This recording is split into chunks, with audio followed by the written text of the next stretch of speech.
So this is the pen. This is the Pilot Justus. There is a Pilot Justus 95, which is a more recent iteration of this pen. This one comes from 1979. Now if you turn this part of the section, you see do you see that moving down? So that makes it into a softer nib.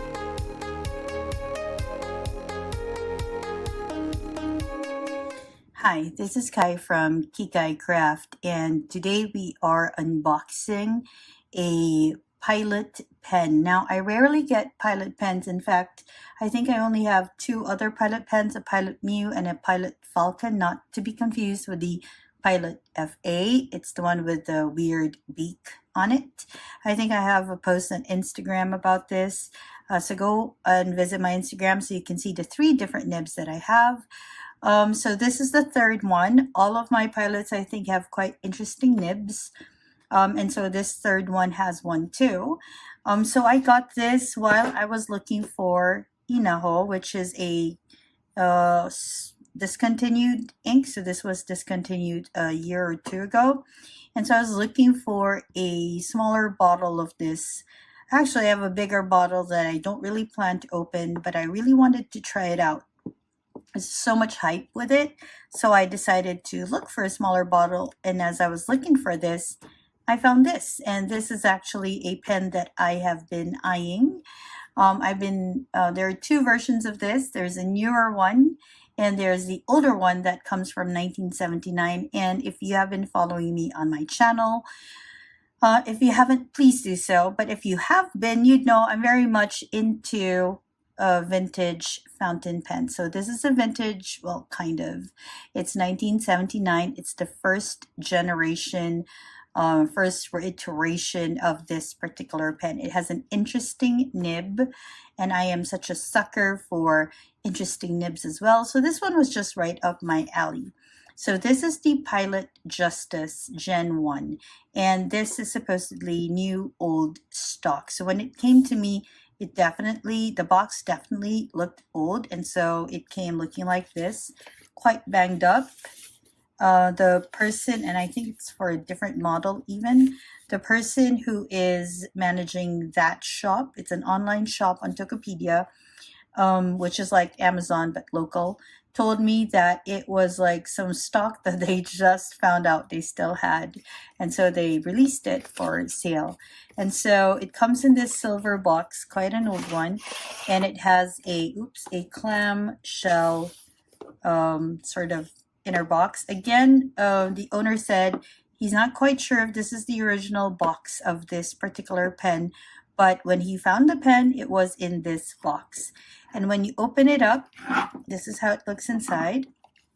And it came in this friction plastic case. It's supposed to come in that little plastic sleeve that is sealed and all that. This one did not. The box has a false bottom, but there's really nothing in the bottom part. So the seller and I both think that this is a replacement box. But right now, beggars can't be choosers. I got this at a very, very good price. And so I'm not going to be using the box. And anyway, the box is always fantastic for just showing off the pens, like a pen bed, but it's not something that I am very much into. So let's have a look at the pen itself. So this is the pen. This is the Pilot Justus. There is a Pilot Justus 95, which is a more recent iteration of this pen. This one comes from 1979. Now, one of the giveaways that will tell you it's a 1979 or a first generation is the textured body. The newer Justus, the Justus 95, has a smooth body. It has flat ends.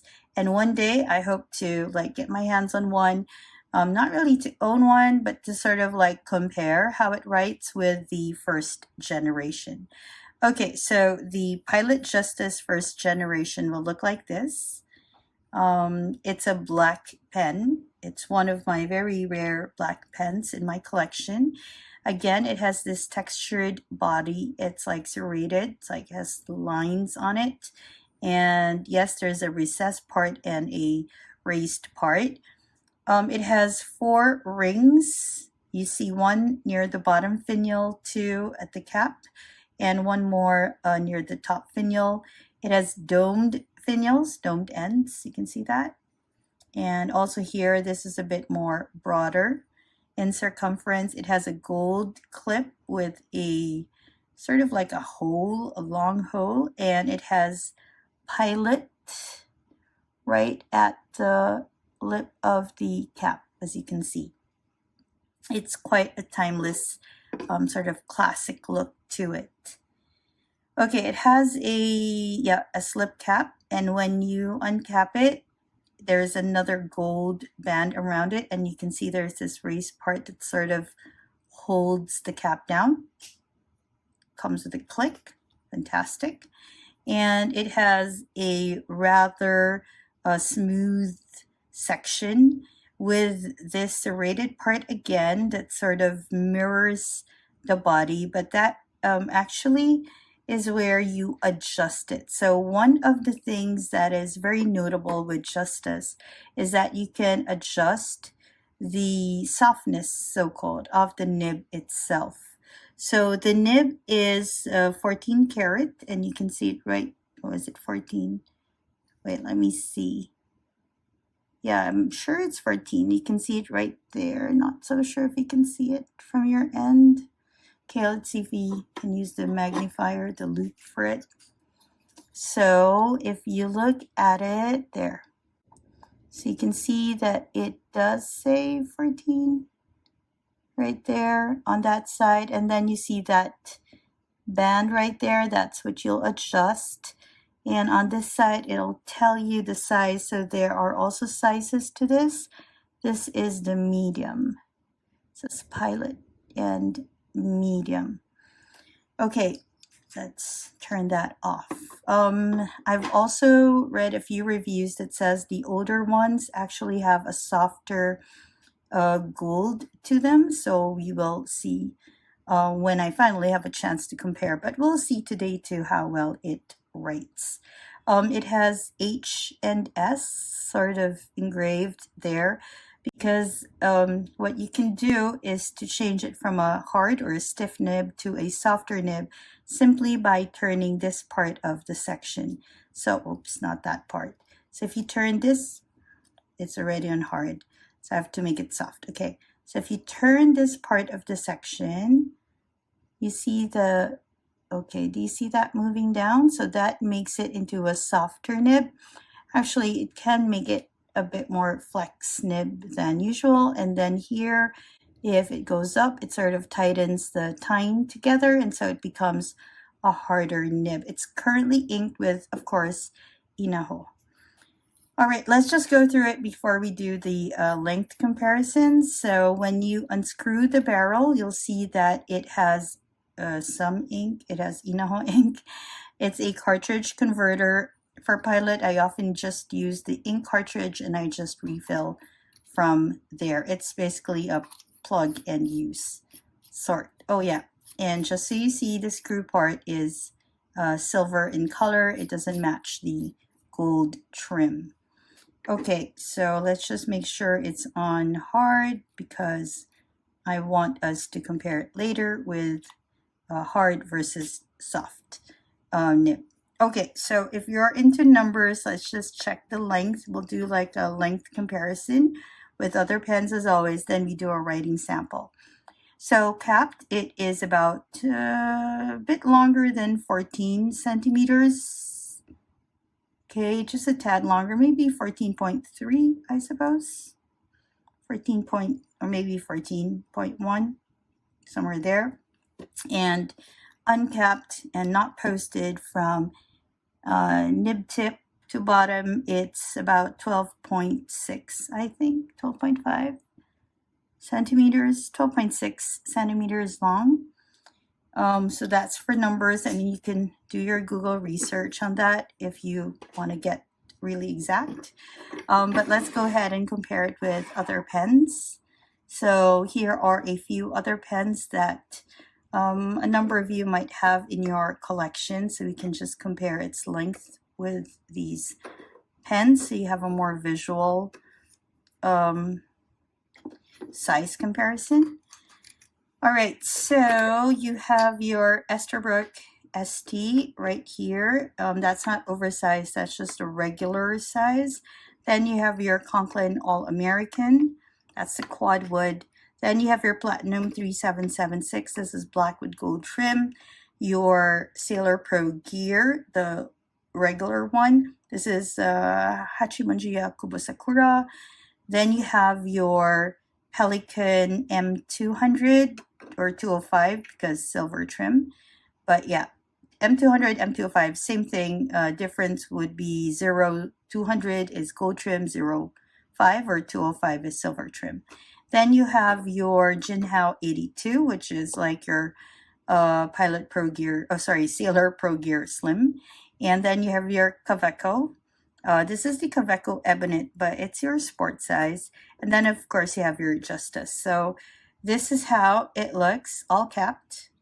So it is about the length, I suppose, of your Platinum 3776. Although the Platinum 3776 is just a tad shorter than your Justus, just by the tiniest bit.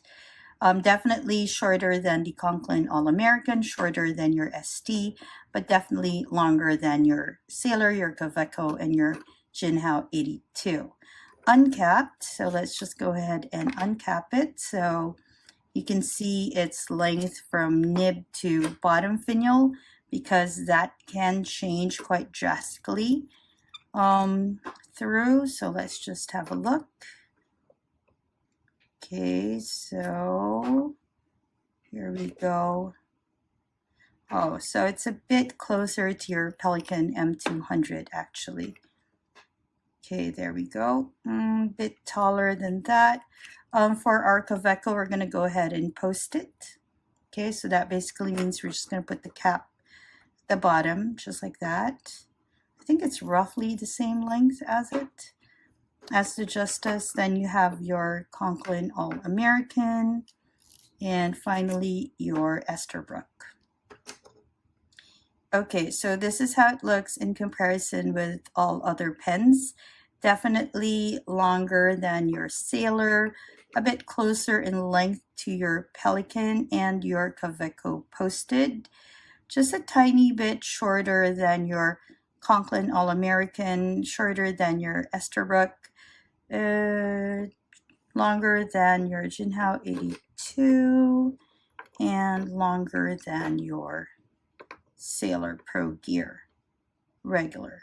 Okay, so this is your Justus, and this is how it compares uncapped with other pens. So if you have a Kaweco, it's roughly the same length of your Kaweco Sport when your Kaweco Sport is posted.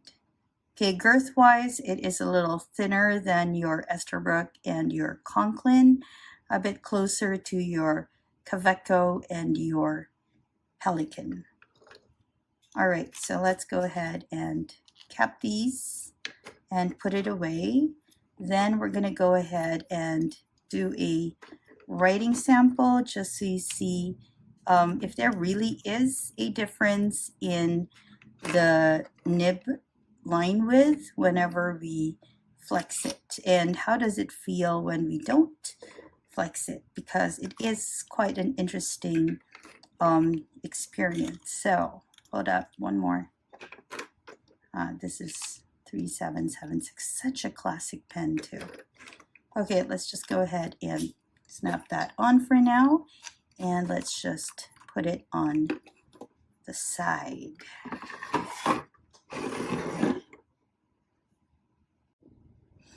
Okay, so long form writing, this is how it can look with the Inaho. So here is where I've adjusted it to soft because I love flex pens, or flex nibs, so I wanted to try that first.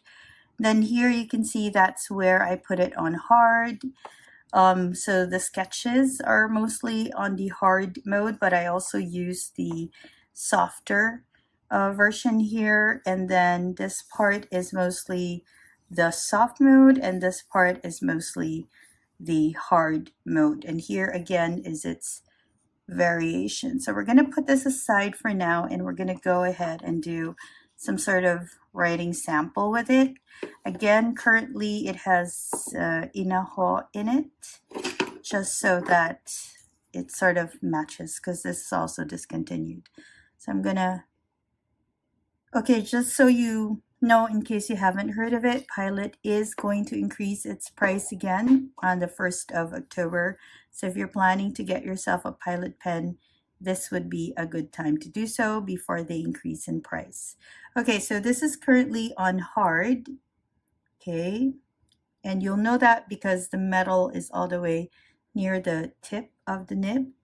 So this is the Pilot Justus, and this is the 1979. So it's quite a wet writer, even at the hard. So we're just going to put in hard.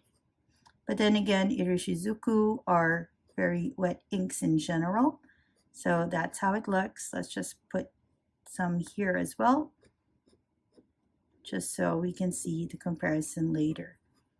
Okay, and if I try to put just a little bit of pressure, there's still some line variation to it. So with pressure and without, with pressure and without.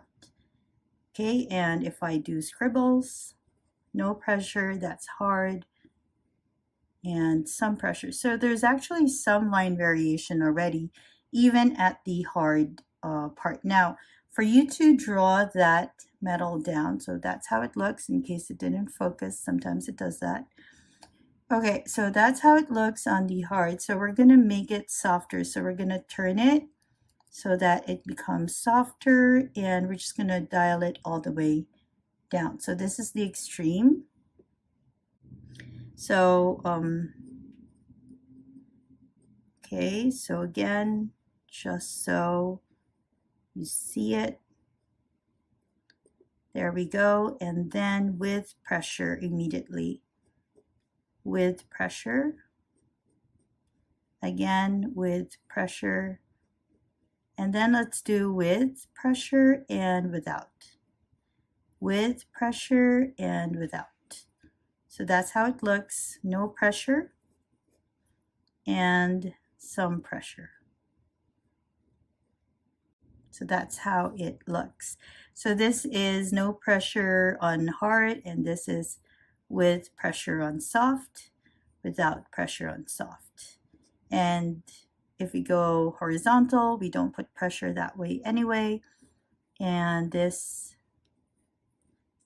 is how it looks with pressure and on the softest.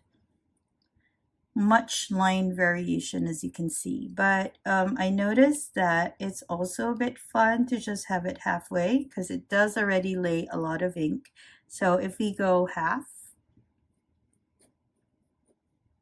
so this is like halfway,